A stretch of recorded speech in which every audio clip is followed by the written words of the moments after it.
ang tawag doon sa Oo. Korea. So manghingi lang tayo ng konting detalye tungkol dito. Ma'am, paano yung magiging takbo nitong project na to? Ilan yung mga Ito, mag-i-start ata ng 10 companies. 10 companies ito, from no? Kamigo. Opo. And then, so yung mga companies na yan, iba-iba yung mga machineries nila. Diba? Katulad ng traktora, Yeah. meron Pero panay silang agricultural machineries puro yan eh. agricultural machineries. And then, dito naman manggagaling sa Amico, Cabanatuan site, yung ipinamimigay nila na hindi naman gagaling sa Korea. Kasi nung nanumpa si President Marcos, nung umupo siya, sabi niya, bakit ba umi-import tayo? O, di ba? Dapat dito na lang gumagawa. Yes. Then nag-propose yung Korean company, itong Kamik.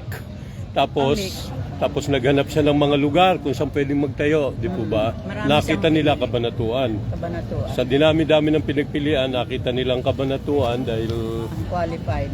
qualified kasi maayos ang kuryente, maganda mga daan. Malapit pala ito, ma'am, sa ano, no? Kompleto tayo sa pangailangan para sila mag-flourish. Yes.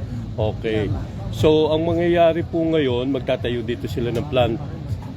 Parang dito na sa halip na manggaling sa Korea, dito na. Opo. Pero siyempre, na-realize ito. Naalala ko nung filing ng Certificate of Candidacy, kaya hindi nakapag-file ka agad nung araw na yun si Mayora.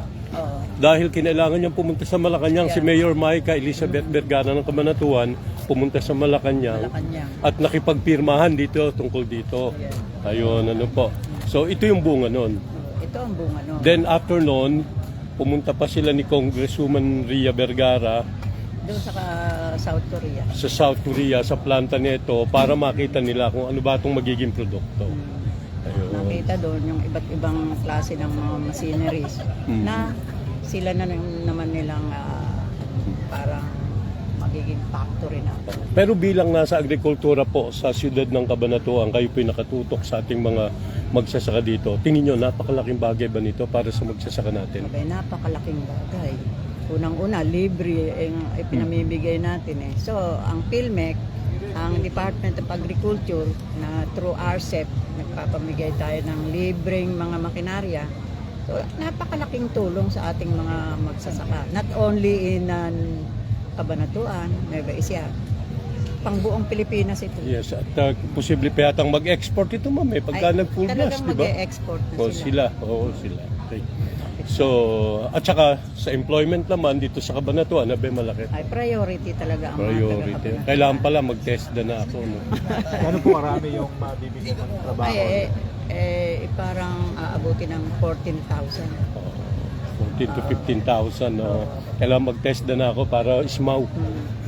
At bukod dito, meron pang ayon kay Secretary Laura, gusto niya, pati FTI dito na rin itayo sa malapit.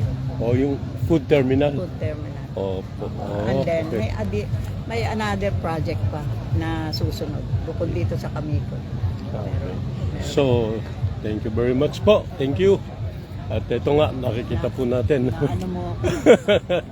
Dahuli. Retired. Rita. Retired na ako. Pero